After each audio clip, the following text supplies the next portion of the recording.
right, I'm doing my first interview via Zoom.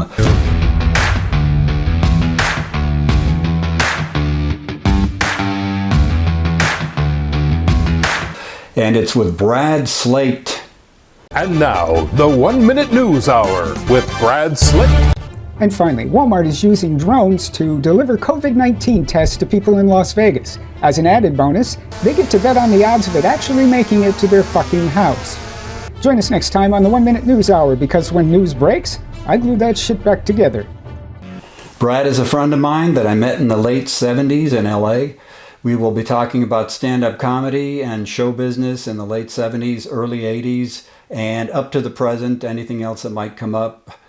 Brad is not only a comic, but an actor and a writer. He's written 3 plays that were published by Samuel French. And if you're interested in this kind of stuff, please hit subscribe. It looks like this. It should be in the lower right-hand corner, right underneath this screen. And I hope you enjoy. Oh, okay. I have to end the meeting. Never mind. I would have to end the meeting but I'm sure it's all right. Yeah, just edit this part out. It's all about the editing. Yeah, exactly. Boosting the sound. So how you been, buddy? I've been here. You know, it's weird because I've lived in this building ever since I moved out here to California. So it's like nothing ever changes. I don't have kids, so until I look in the mirror, I don't realize I'm getting old. Is that tequila, by the way? You can share that in the meeting. Yeah.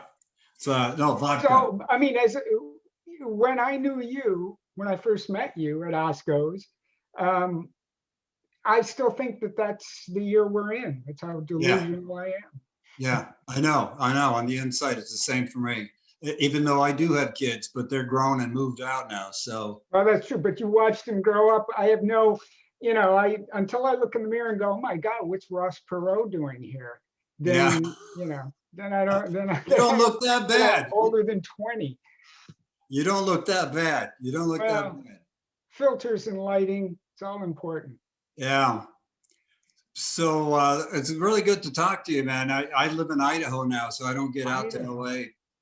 Well, I'm from Michigan originally, so anything that's kind of considered the Midwest, and that's what I try to tell people when they say, well, California's so exotic, you're out there. And I just say, hey, most of the people I know out here came from all parts of the country. We represent the voices and the morals and the ethics of people from around the country. We are truly a melting pot and a smoking pot. So we do everything. Yeah, did you do a lot of smoking pot too? I grew up in San Pedro, but I'm from somewhere else as well. I was born in Sweden, so. That's right. Yeah. Jävla svin. What's that? I don't know. I had a friend that was a Swedish comedian, so I picked up all the swear words. I actually wrote a play for 2 one-acts for us called How Sweet It Is. And they were both, one was she played a Swedish student a girl looking for a husband so she could get a green card. The second act was dominatrix, the Swedish dominatrix. So I had it all going on. I love the Swedes. I'm Danish, actually. My family's from Denmark originally. Oh, okay. Yeah, you look the part. I look pasty and white. Yeah. Washed out. Yeah.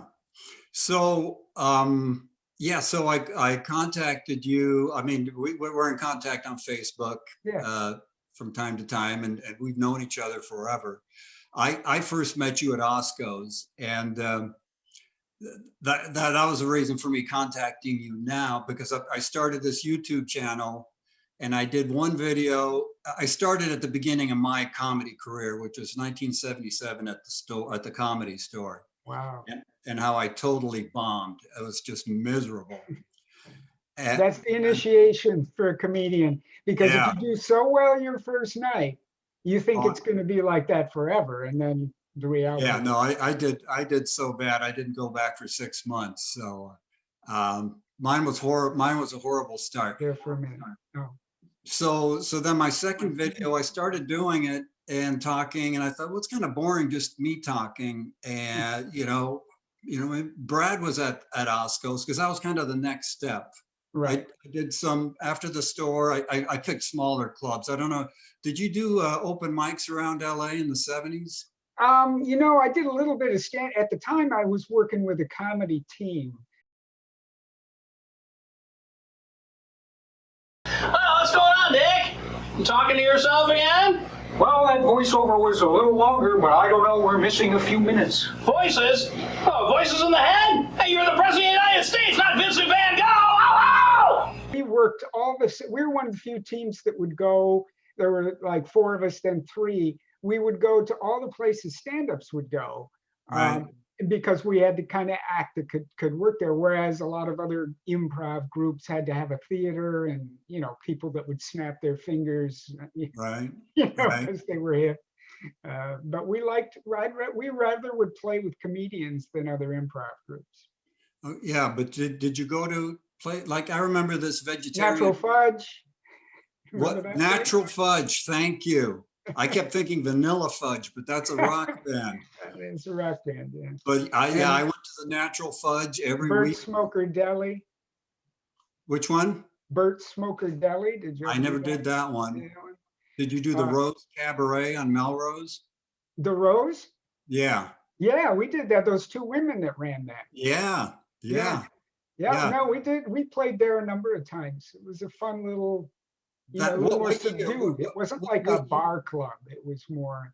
Yeah, it was more there. She was interested in theater, and there was different types of acts and things like that. It was pretty cool. And I remember that was the first place where I got promoted, where I got to go from weekday to weekend and do 10 minutes instead of 5 minutes. Yeah. A lot of coffee houses back then, a lot of little places that, because there were a lot of comedians, but you could get stage time. Yeah, I did it because I was scared of the Comedy Store after that first experience, and I picked smaller places to go to because I was just starting. So that was 77 for me. What year were you doing the open mics? You know, I didn't get out here till around 80. So I started about 80 at the LA Connection, which was a big cattle call improv group. I was 10 at the time, so very young comedian. Yeah. So I couldn't play the alcoholic places. That's it. And yeah, I first went over to the Comedy Store the first week I was here, and I went into the main room just to watch. I paid to get in, and I saw, and I think it was amateur night where everybody got, and I saw people, bombing like it was World War III. So I kind of, intimidated me, but I joined the LA Connection just to kind of be around comics, and that's where I met the other comedian in the group that I worked with. Yeah, and then I was doing stand-up too. Say it, Shecky Brothers. The Shecky, but we were originally Moving Violations.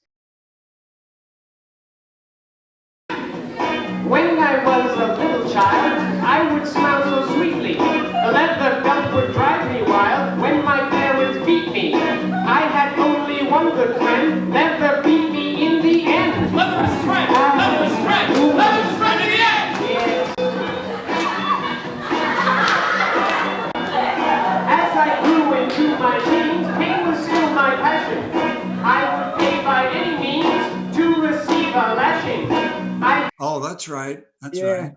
And then I also was MC at the Westwood Comedy Store for about a year and a half. Okay. On Sunday night. Okay. Yeah. When I got to town, it was 79, 80. So it was, I was looking back at that time, is around that time.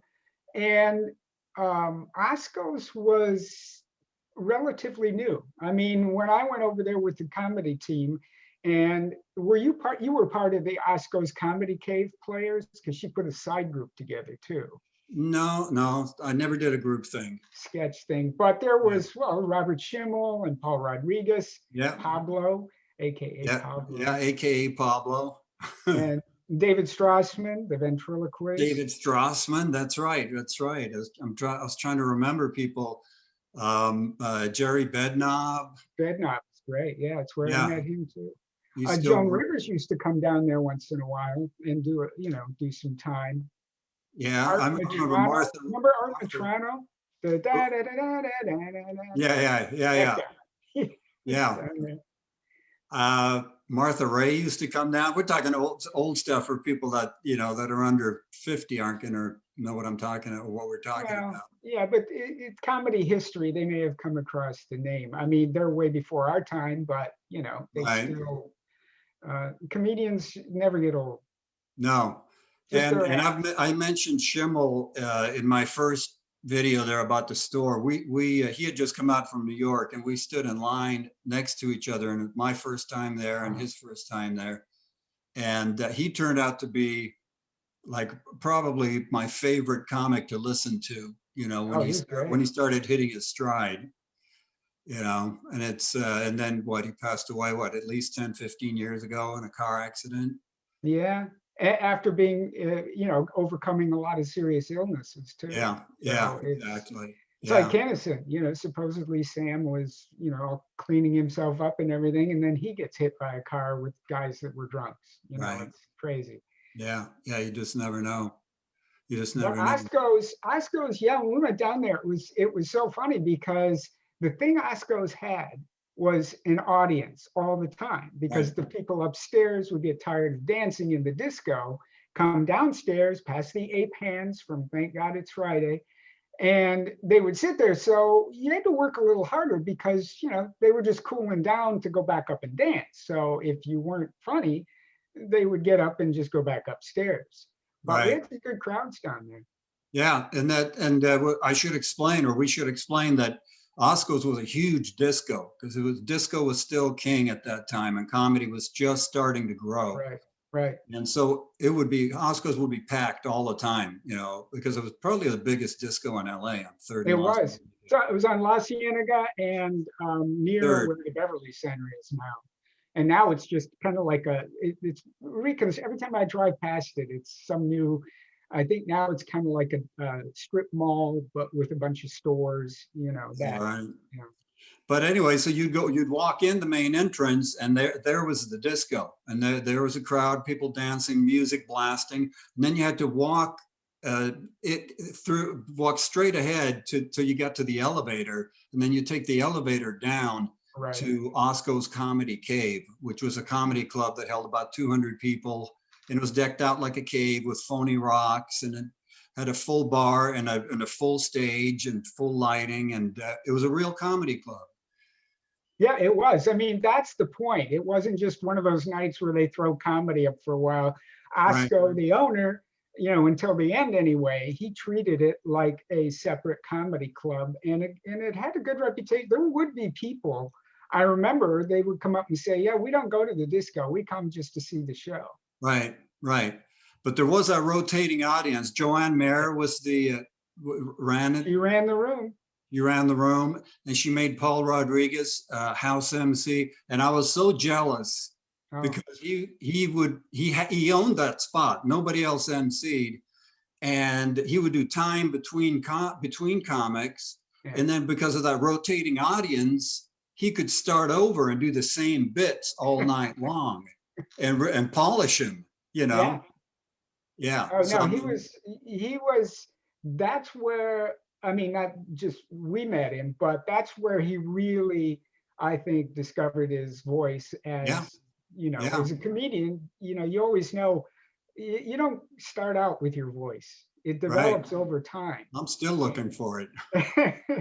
Well, I'm sick of mine. Well, yeah, I go through that too. I get sick of it and try to change it. And Well, yeah, I mean, we go through phases. I mean, since I worked with the group so much, I always had the MC chores, and I did MC at the Westwood. So when I really started doing stand-up, when I kind of broke away from the group where I was doing both, it took me a while. But then I realized that I'm not a bubbly, happy comedian, that people would say, why don't you act on stage like you do in real life, bitter, sarcastic, which a lot of comedians are.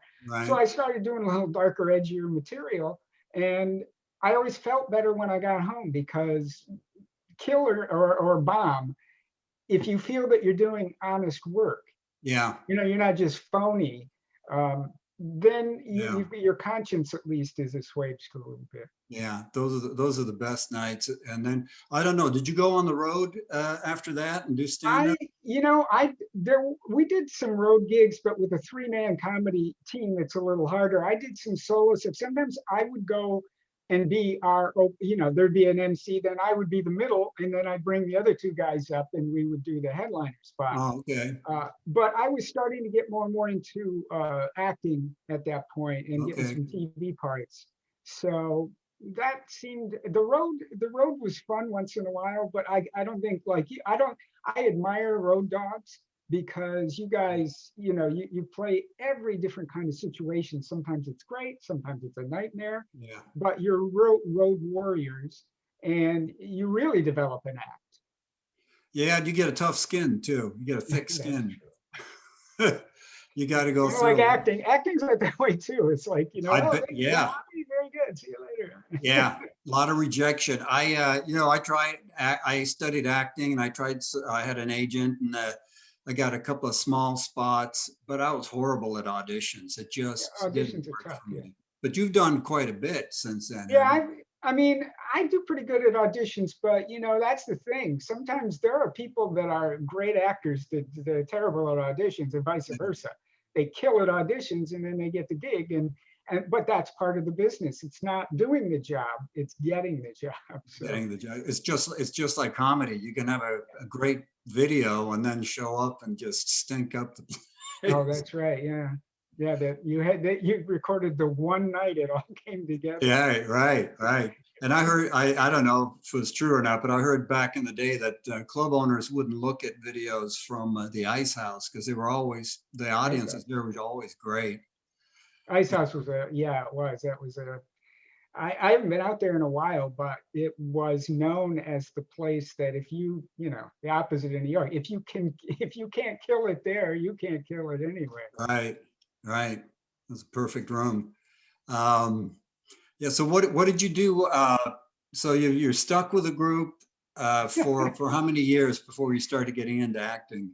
Well, we were in the group for a while. I think right away, all of us were pursuing acting work, whether it be at the stage or TV commercials. One of the guys, Steve, did a lot of commercials. I did more stage work and then some TV spots. Mark, who looked like Sam Kinison at the time. At least Kennedy was getting some from Marilyn Monroe. Been over to the Oval Office desk there. Oh, it doesn't get any better than this. Oh. I mean, he played Sam Kinison in the E! True Hollywood Story. Did the Oh, is that right? Oh, I didn't even realize that. So we all had our own little thing. I mean, I was in a Shakespeare play, and while we were doing it, so it became kind of it's good skills to have. I did a lot of improv. I worked with different improv groups. All of that as a comedian all feeds, each discipline feeds another. If you do improv, it helps your stand-up. If you do stand-up, it helps your improv. So, and that's why we played at so many places with comedians, and we met a lot of just stand-ups because we worked kind of like one act. Right. Although the money, we didn't go on the road much because, you have to pay us more than you would normally because we got to split it 3 ways. Right. And then years later, I just finished. Do you remember Buzz Belmondo, Lorenzo? No. Matterhorn? He was house MC at Igby's, and he was on a TV show called Out of This World. Mm-hmm. And he was on Baywatch. Well, we did the most recently, I did a comedy duo with him for about 12 years and really enjoyed that because just 2 guys, it's a little different. Yeah, well, that's interesting because I've always dealt with stand-ups. I've never really, talked to anybody that was on a comedy team. So how did you work that out when you're on the road? Did you all share a room or? Yeah, and again, Buzz and I both were doing more TV work at the time. We developed the act kind of like, we had been on a cable show and developed this chemistry, and we were friends before anyway. We had been in some improv groups. So when we would go out places, we'd have to get 2 rooms. I don't, Yeah. I don't Well, want to, it's bad enough when you go places. You got to have your space. absolutely. Yeah. Well, stand-ups usually do get their own rooms, but every now and then they try to do it on the cheap, and I would always just say no, no. And I'm sure you have chapters after chapter on comedy condos. yeah, the comedy condos too, apartments, shitty apartments that you put all the comics in instead of giving them hotel rooms. What's in the Yeah. refrigerator? Yeah, yeah, they didn't clean out the refrigerator from the last 2 months. I knew a guy that used to take, because he used it at hotels too, a black light to go. Yeah, you don't want to do that. Yeah, no, I said, what do you just pretend it's all great. It's clean. Yeah, just wear socks and slippers and try not to touch anything. Try not to, that should be the sign over the door. Leave your ego at the door and try not to touch anything. Right. I used to do a joke as a 2-nighter in Farmington. They put us up in a motel, and the no vacancy sign, the sorry, no vacancy sign was broken. So it just said, sorry, vacancy. That's the kind of hotel, the kind of hotels we stayed at. Sorry. Vacancy. I'm sorry, we're open. We left the light on for you. We apologize. Yeah. So do you have any good? How many years were you out on the road? This last year, none, because of the virus. But up until last year, I was on my 27th year working the road. Yeah. And you made a good living doing that. Yeah, I made an okay living, and enough. If I was single, it would have been a lot better. I was married and had 2 kids. So I had a lot of. First of all, I always wanted to work because I wanted to develop my act and improve and move up. But the other thing pushing me was I was doing it for a living, and I had a family to support. So I spent a lot of time on the road. And then I got to a certain point where I realized my kids weren't going to be home forever. So, when they were like in junior high school, starting high school, I cut way back. I was making better money, so I was able to cut way back on the road. And so I probably did about 15 years hardcore. And you, in the early 80s, when comedy was really booming, I mean, there were clubs everywhere. How did you must, I mean, since you did it so long, you had a lot of contacts, but the clubs started dwindling in terms. I missed the boom. That was another, I missed the boom. I did after Oscars. See, I think I have a fear of success. I have to, I have to be honest about that, because at Oscars, I got to the point where Robert Schimmel was in charge, Paul was in charge, Joanne was in charge, and they made a list of 15 comics that would be, there'd be like anywhere 30 to 40 showing up, but they made a list of 15 that were like regulars, and they put me on that list, and it scared the shit out of me. It's like really? I'm getting acknowledged here, and I was starting to get an act, and I started getting compliments from people, and I thought, well, I'd rather do music. So I skipped over to music in the early 80s. I'd written some songs, and I did kind of a punk rock band with humor. I kind of remember that, actually. I think that we talked about, I mean, now that you're mentioning it, it sounds familiar that you did take a break to go do music. Yeah, I did. And then once that started rolling, I quit that, and I studied acting for 4 years with Charles Conrad Studios out in Burbank. I don't know if you ever heard of them. I know that. Yeah, and then like in '88, I decided, I can't keep quitting, and I saw these people that I hung out with at Oscars, people like you and Kevin Nealon used to come down there. Right, Kevin.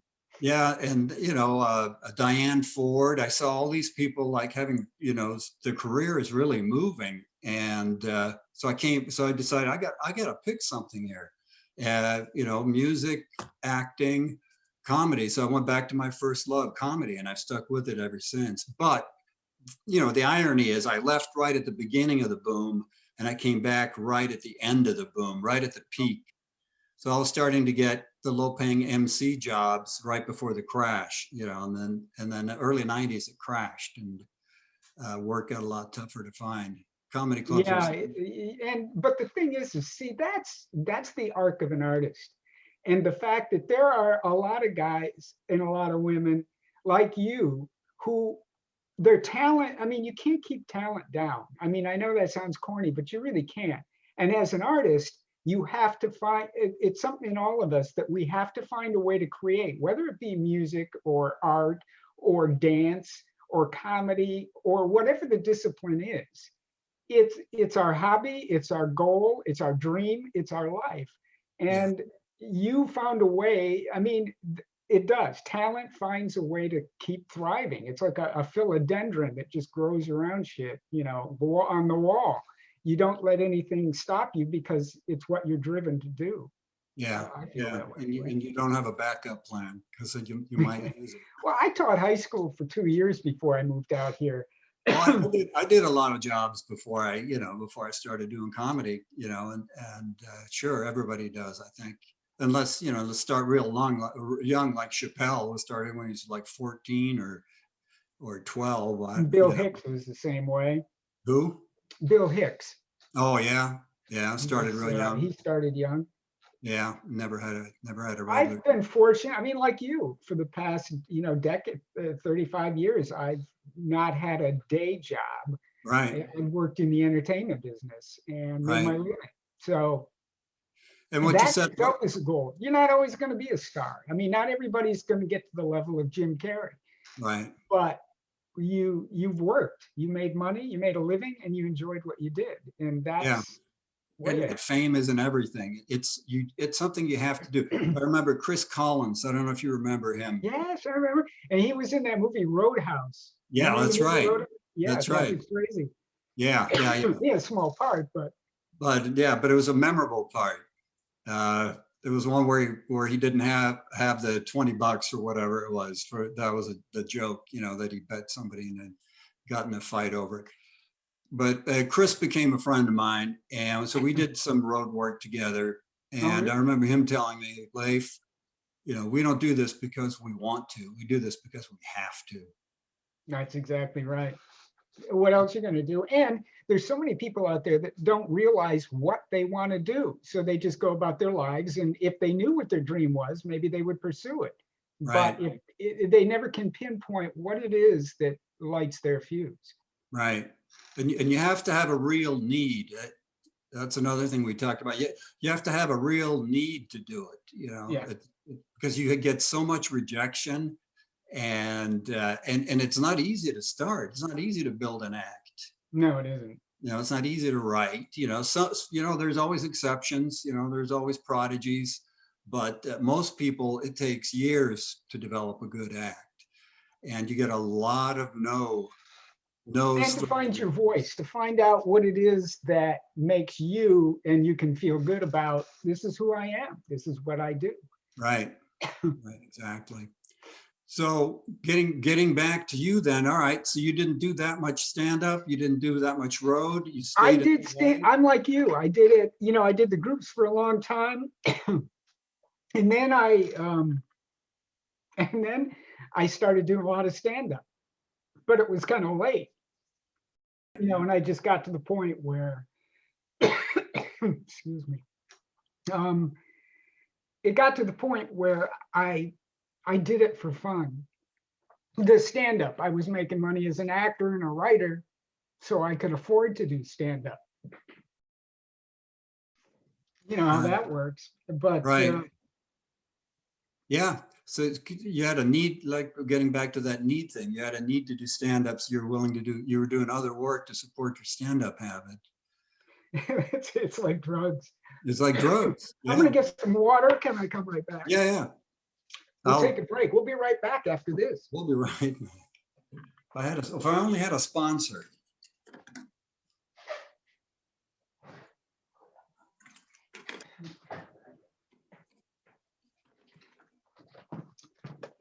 As most stand-ups should know better than to not have liquid near them when they're doing their act. Yeah. I mean, that's part of what part of the preparation. How to hold the mic, They teach you that, these stand-up classes. You need to Right. have water. Did you know Danny Mora? Yes, I do. He Cool. was friends. I met him through Tony Robinson. You know Tony? Yeah, I do. He's moved back to the Midwest now. Okay. Yeah. But how do you know Danny from? I consider Danny my comedy mentor. He was running the show the very first night I did comedy at the Comedy really? Store. Oh, And so he was like my first contact. He was the first guy to talk about the rules on stage and things like that. And then he had the Comedy Annex workshop. yeah. He called it the boot camp, right? A comedy boot camp. Yeah, a lot of different stuff. And when I came back in the late 80s, he was also doing workshops, and he was booking the Golden Sales in Long Oh, the Beach. Golden Sales. Yeah. Yeah. And he got me into the business, really. He would pay me, and I needed the money bad. He'd pay me, he would give me $25 sets. I'd call him up, hey, you got anything? He goes, yeah, come on down, I'll give you a set at the Golden Sales. And he'd always, every time he paid us, he'd always say, I wish it could be less. I wish it could be less.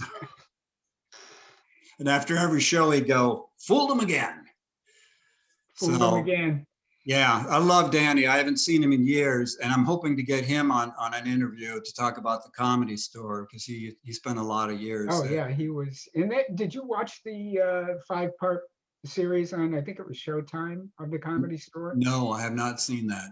I think you might enjoy it. It started Well, I'm from the sure I very, will. very beginning, and then it went up to today. But Mike Binder did it, and it was just Right. Didn't Mike Binder used to come down to Osco's as well? yes, he did. Yeah. And he did a bit standing in line at Disneyland. And That's the only thing I remember from his I act. remember that bit. He was on AKA Pablo too, Paul Rodriguez's show. So maybe is that that's where right? they hooked up. Yeah. Yeah. He's a big producer director now, and he did that. And Lou Deck also was in that. You remember Lou? The name is familiar, but He was in a comedy team himself for shortly called Heck and Deck. But then he became a regular at the Comedy Store and did a lot of the videotaping for him too, and archiving. So okay. he was an important person to have for Mike's history of the Comedy Store. Yeah, yeah, definitely going to watch that. I'm kind of like Larry King, though. I don't want to prepare before I talk. If I get a chance to talk to Danny about the store. Oh, that's true. You want to get the firsthand account before you watch somebody else's. Right. But I'm definitely going to watch it. So right now this past year's been very strange. I also wrote a bunch of stage plays that are done all over the world. Right. And this year, since a lot of schools and colleges, high schools and colleges do them, it's been very bleak. Nobody's doing productions. Okay, can you start over? I didn't hear the first part about stage plays. Yeah, I've written, I have 13 stage plays published with Samuel French. That's impressive. That's impressive. So, which is now called, they're under the umbrella of Concord Theatricals, which has dramatists, and they just put them all together. And I did pretty well with the royalties every year. But this year, since schools and colleges, there's been, actually, I've seen a couple of my shows done on Zoom, which is really? Yeah, but not quite the same as live stage stuff, Right. The kids were good, and they still want the experience. So the whole entertainment thing this year has just been very bizarre. Yeah, I haven't been on stage. It's almost a full year now. Almost a full year. March 15th is when and Hollywood shut down, it's just. Is it still shut down? Huh? Well, it's going to start. They just this week opened up a little bit, like outdoor dining and things like that. But it's bad out here. It got, I'm surprised, because it seems like everybody I know is very conscientious about wearing masks, but I don't know, but for some reason LA County is in bad shape. So they shut down a lot of production. And a lot of, some films went to other countries. The Tom Cruise thing, I'm sure you remember that when he yelled at his crew Yeah, because, listen, they're going to shut this down if, yeah, I have a lot of jobs at stake. So a lot of the people I know in show business, are hurting, just like yeah, everybody else in the country. yeah. It's like no income. And you said basically you get an annual annual residuals from your plays being done Yeah. all around the world. And now they haven't been done this year.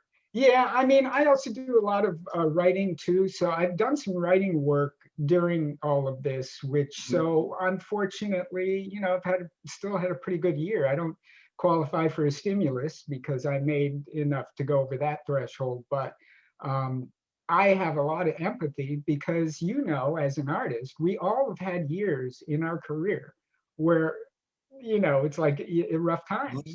There was a time, it's been a while, but then, you go, how am I going to pay that rent next month? Yeah. But Oh, yeah. well, I got to go do a set, so I'll worry about it later. Yeah. Yeah. And you're But always looking. I've been lucky, but there are others that I really feel bad for. And hopefully we can, now that, get the vaccine out there and get everybody back to work. Well, that's the thing about show business. You're always looking for work. It's Yeah, you are. And some clubs have opened back up. I know Harry Basil's room in Vegas is doing shows again. yeah. I'm not ready to do anything. I've got a bunch of new stuff I'm dying to do, but I don't want to go out there before I get the vaccine. Right. I don't blame you. I did a little video bit on, I don't know if you saw on Facebook, where it's like me doing stand-up next year, and I have a mask on going, oh, you can't hear me? That's funny. Is that on YouTube? Yeah, I have a YouTube channel. That's one thing that's kept me sane this year. I've made a lot of videos. I made a short film with the other two guys I used to work with. We do one every year. This year, the one we filmed, each of us filmed our separate stuff, and then I edited it together to make it look like, oh yeah, they're all together. Okay. Called The Lastronaut, about a guy who's been in space for 20 years in a study of isolation, comes back down to Earth, and there's a pandemic going on. He goes, what? I got to be isolated some more? So it was, usually we do pretty serious movies, but this one was just comedic. But it was fun, and it gave me something to do. I had the equipment and everything. And right. Yeah. Very we cool. find a way. I mean, again, you find a way to create. If I'm not working on a TV show, I'm probably filming something to make a video out of myself. And it used to be I would get other people to, like, well, could you come film this for me and then edit it? And then I realized they're never as fast as I want them to be. Why don't I learn how to do it all myself? And that's what I encouraged other stand-ups to do during this time. Get a camera, make a short film, learn how to do it, because right now, the industry looks at the internet. They're not going to clubs so much anymore, even before the pandemic. They want to know if you can build up some sort of following on the internet, social media. You have a social media presence. If you're an influencer, that's where they look, because you're late. Yeah, I'm late to the game. I just started started taking my YouTube channel serious, and so I started this comedy road with so I'd have a theme and talk about stuff that I wanted to talk about anyway. And that's a good idea. Thanks. No, it is, because you've done it. You are the road warrior. You're the guy with the stories. You're the guy with the people you've met who are all like you, very creative. So it's better than let's talk paint. And they all have stories. And, I bought a camera, a really nice camera that I'm using right now. I don't know exactly how it looks. Great. I like your background too. It's very important. People forget, especially when they all started doing Zoom, that you got to know what's in back of you. Right. Some naked picture on the wall. Well, I had a friend of mine that knows about stuff like this. I had pictures that had nothing to do with comedy or what we were talking about or anything. And she had texted me, she goes, you got to take those pictures down, unless it has something to do with what you're talking about. There was somebody, I think, on Twitter, or someplace that did a whole show based on other people's backgrounds. Oh, So they okay. show clips of like you, it is Leif Skyving, and look what he's got back. What is that back there? And, Yeah. you know, kind of, it was very funny. That's funny. Great And then gimmick. you have a YouTube channel, and Yeah. what you want to? I'll definitely plug it. I'll put a link in the description below, if you want me to plug it. If you want to, yeah, it's just Brad Slaight on YouTube. It's Brad Slaight on YouTube. I'll look it up. Do you mind if I use maybe intersperse some short clips from it? Oh, go right ahead. And now, the 1 Minute News Hour with Brad Slaight. Ron? I'm good. Scientists have captured the sound that the sun makes, and here it is. That's hot, hot, hot, hot, hot. Ouch! My guest on the show is a bottle of hand sanitizer. Hey, you know what my favorite time of year is? Fall. Is that because that's when flu season starts? No, that's when I'm available in regular and pumpkin spice. Florida Governor Ron DeSantis compared reopening schools to shopping at Walmart. One huge difference, schools actually have a dress code. Anything that's up there is stuff that I created and I own, and yeah, you're free to put anything up there. I've got a real eclectic thing. I play characters too. I have, you know, I just, you'll see. I like to do a variety of things. I get tired of doing the same thing. Right. But feel free to use anything you think others would want to see. Cool. That's the other thing I want to do is you know, show other people, share other people, you know, share their work. It's hard sometimes too. It's like with the TV shows I'm in, I can't do anything with that because I can put on my actor's reel on you know, for my agent, but you can't put anything nowadays. They got these algorithms that if I put a clip of me from The Young and the Restless up there, it would take it down immediately and just say, you know, no, it's copyright. I gotta pay anybody that's in the scene with it, but this is just a silly little cable show. Doesn't matter. Yeah. I downloaded a short piece of music for my intro. I don't know if you looked at my channel before you came on. Maybe you're like Larry King too. So I just a short little and it said free downloadable music, you know. So I downloaded this little clip of music and immediately, boom, got taken off. So you can't monetize. Yeah, you get that. I pay there's several services that I pay a subscription fee to that stock footage that I use and stock music. And even sometimes with that, even though I license it through them, they'll say like, well, you may have licensed it, but you can't monetize it. In other words, on YouTube, you can, I don't want to monetize my stuff anyway. I don't need the money, that small amount of money. So I guess it's good. It protects us as artists. So if somebody uses your show, says, you know, oh, and you steal something from you. I had, I've run for office. I don't know how much of this I've shared on Facebook, but I've run for state legislature 3 times here in Idaho. What office? State legislature, state senator. Wow. And yeah, well, I didn't win. I mean, if I won, that would be a wow. No, the fact that there should be, because a comedian being, you know, Al Franken, you know, comedians have the stage presence because a lot of being a politician is, you know, convincing people what you're saying is real. And now I forgot what my point was. I forgot what we were talking about. Well, it was about the theft of ideas, theft of music, theft of video. Oh yeah. So my first campaign, my opponent took a clip of me doing a character. I don't know if you've ever seen me do Kurt Sudden. Kurt Sudden, I do. I love that. And so you were doing it video stuff even before I was, in terms of But yeah, I did. I've been putting stuff up on YouTube for years, but I've never stuck with it. Like I said, I'm a quitter. You know, I never really stuck with it or promoted it or pushed it. You know, I quit real easy. Like I shared Kurt Sudden on Facebook, and I got a few comments, but nobody was going like, "Wow, yeah, that's great." I remember it because his face was so serious.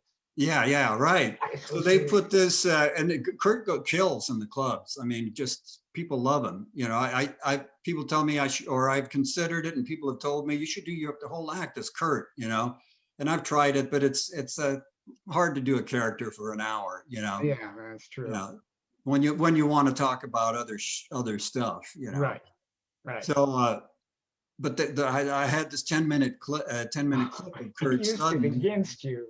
It's so they put that out on their Facebook pages. This is a guy that's, you know, he wants to run for, you know, and that's like, it's a character. It's a very cruel, dark character. You know, that's funny. He's funny because he's so dark and so over the top. You know, that's the joke. But there, people were commenting on their pages like, "Oh my God, he's running! Oh, that's horrible." Yeah, no, that's, you know, there's more. It's politics. I'm sure is more cutthroat than stand-up. I mean, you know how guys will fight over clubs and or somebody steals your material. Yeah.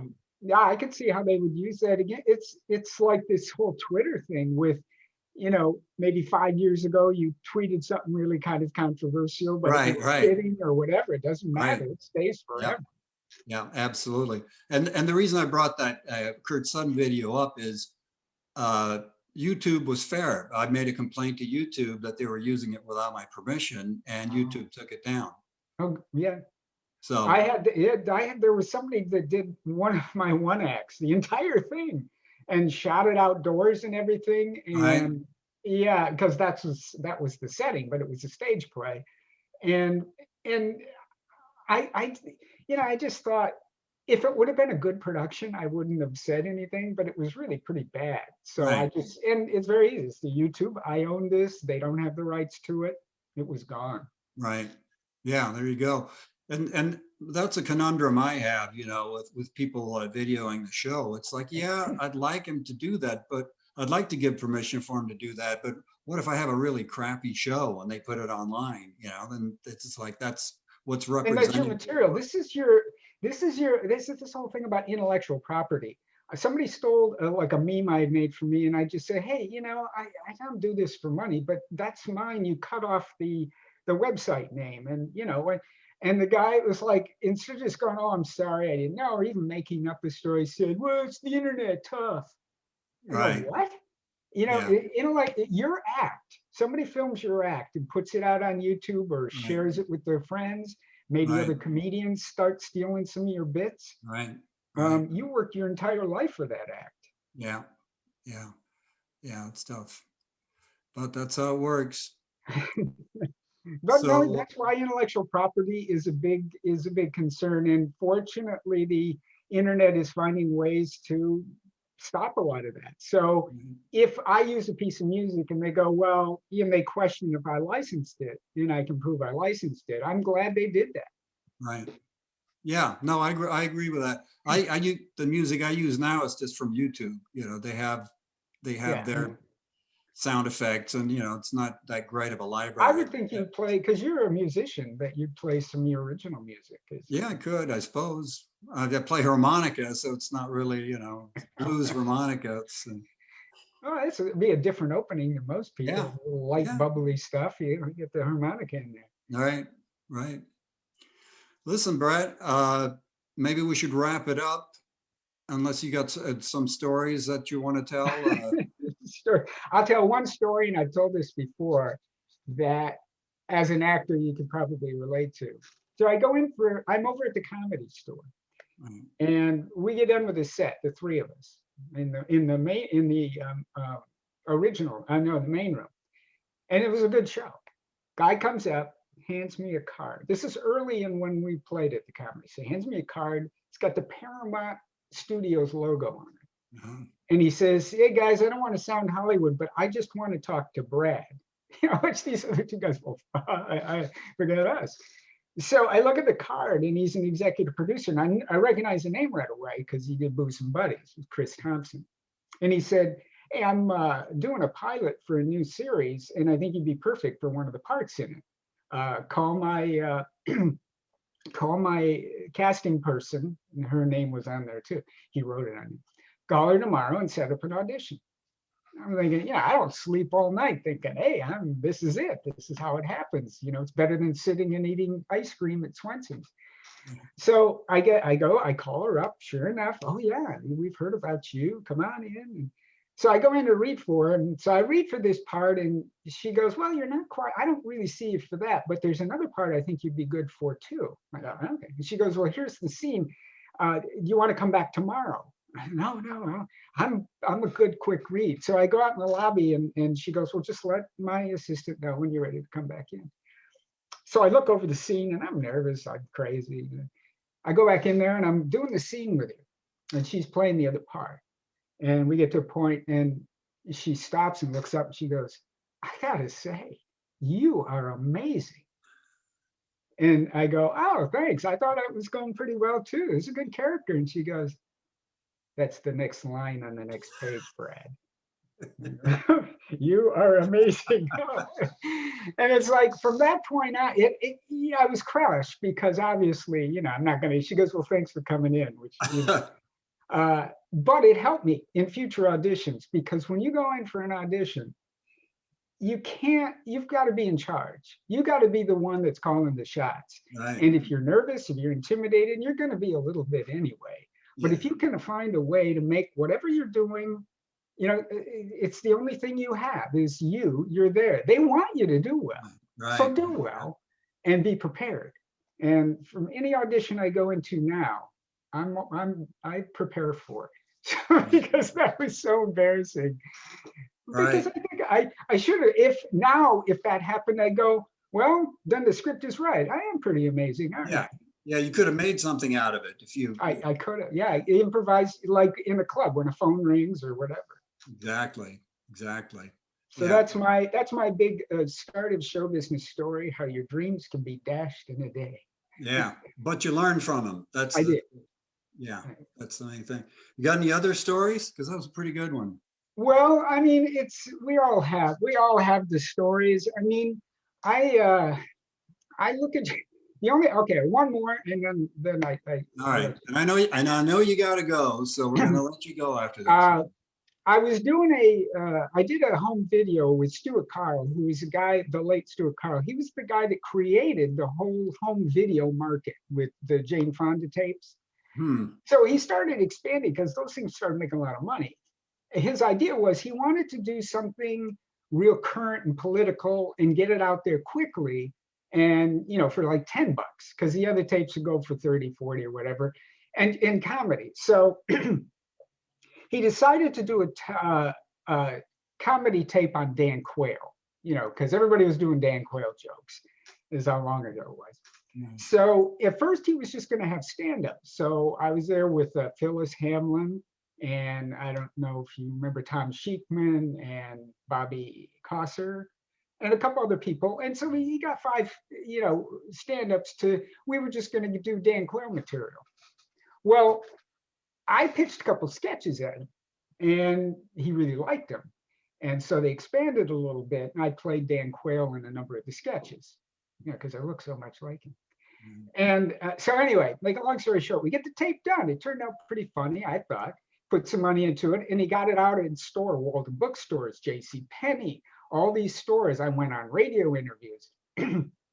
So I call my mother and I go, oh yeah, the tape's coming out today that I made. And you might want to pick it up. And she go, oh yeah.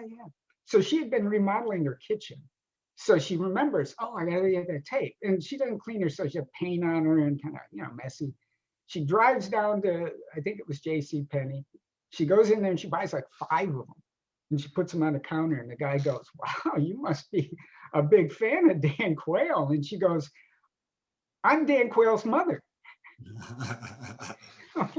And the guy goes, oh, and she didn't realize, so she got halfway home that she meant to say, my son plays Dan Quayle on the tape. So the guy's going like, man, you'd think the vice president could help his mother out a little better than, you know, she's a mess. Right. So I'll never forget that. Yeah. That's show business. That's showbiz, baby. Hey, and you've done real well, man. I'm proud to know you. A playwright, you know, that impresses the hell out of me because I'm probably the laziest writer in the world. And You managed to Yeah, craft. I found a market, and it gave me something to do, and I've been pretty fortunate, you know. Well, you must be good at it. You must be good at it. You know, to be able to get them published. Samuel French. I mean, that's the top of the line. So, congratulations on that, man.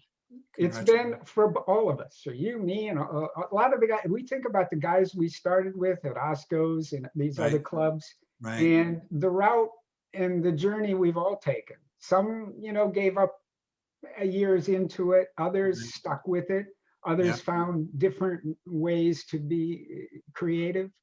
Right. But you're still doing it. I'm still Yeah. doing it, Yeah. Yeah. and we got that going for us. I think, you know, people say, well, when are you going to retire? It's like, I've been retired. What are you talking about? I mean, what am I going to do when I retire? A comedy. Yeah, this You isn't know? a factory job. You don't like punch out, get a watch, and go home and fish. Yeah. You don't It's retire from the business. You just get less phone calls. That's Yeah. the Yeah. difference. Exactly. And you take less gigs. You know, it's like, well, I've done that, done those kind of gigs. I don't want to do them anymore. You know, if you can Exactly. afford to turn But you're down. successful, man. There are, as we said earlier, we'll wrap it up with this. Yeah. There are comedians or people that wanted to do comedy that would have killed to have a career like yours, to Yeah. do it that long, and, you know, to headline everywhere and to be the road warrior. Um, it's hard sometimes to step out of your own life to look back at it, to appreciate where you've come, because it's always, an artist always wants more. Yeah. So, and that's good because it drives us to want more. Right. But we do have to stop and just say, you know, if I would have known when I was 20 where I'd be today, I'd be pretty impressed. So you got to be grateful for what you've had. Yeah, and you're what absolutely right, man. I got to remember, you know, or we all have to remember where we were when we wanted to be what we are now. I drove cab for 10 years in Hollywood while I was doing stand up and I studying. remember that too. Wow, that's Yeah. So, you know, and every time I went up Laurel Canyon a million times, and I remember thinking every time I went up Laurel Canyon, I was thinking, how many more times am I going to go up Laurel Canyon in a cab before I can do comedy, you know? And so, yeah, I have to feel blessed. and I thank think, God you turned into a comedian as opposed to the taxi driver like De Niro was. yeah, well, Crazy. yeah, you can be famous one way or another. And Laurel Canyon, you see all those beautiful homes, and it's like, oh yeah, what do they got that I don't? You know. Oh yeah, I'm picking up people that are doing what you want to be doing. Yeah. You know, But you've right. done great, Leif. And Oh yeah, thanks, man. And you too. And these are the, you know, you're the guy I want to talk to, and other people that have stuck with it and made careers out of it. And like I said in my text, you know, not necessarily the ones that are driving and having coffee with Jerry Seinfeld. Not everybody can be at that level, but there are hundreds, if not 1,000 guys and gals out there that are the most talented people you've never heard of, and they just don't go to Hollywood. They work the road. You know, they work clubs. it's like they say, if you can do anything, I tell people that, they go, well, I'm thinking of getting into show business. Right. What do you think? And I just tell them the same thing. If you can do anything else and be happy, do it. Yeah. And if you can't, come on out. Yeah. There you go. Because that's what it's going to boil down to. Yeah. That's Yeah. right. That's right. So good. Great seeing you, Brad. Nice Great. talking to you. And especially, you know, Zoom, a lot of people complain about the Zoom has come into its own. I just wish I would have invested in it, you know, last January. Yeah. Yeah. This is a lot easier than God, I watched this YouTube video on how to set up split screen Skype. And it was a nightmare. And then I did Zoom, and it's like I learned it in 5 minutes. No, they make it very easy. And also, like Facebook. In other words, you and I haven't really talked in person for decades. Right. But when I saw you on, and that's why I stay on Facebook. Some days you go, what the, you know, it's like a lot of crap there and political fights. But it connects me to people because this is a big city out here, and this is a big business, show business. Right. And there are a lot of people that I really like that I don't, you know, you could forget about them if it weren't to see what they post and Yeah. what they're doing now, where they're working, Yeah. with the music they're listening to, and I like that. And Yeah. so the same thing with Zoom. And now I can see you. Pretty Right. exciting. Right. That's right. I remember that character. I do. That character was, and you were one of the first that was doing that kind of stuff. So you inspired me. Well, you inspire me. All right, Brad. Hey, I hope to see you if I come out to LA. When I come out to LA, I hope we can get together. If if we're not still locked down, lunch is Right. on me, man. Exactly. All right. Take care, man. All the best. Talk to you soon. Okay. Keep working. All right. You too.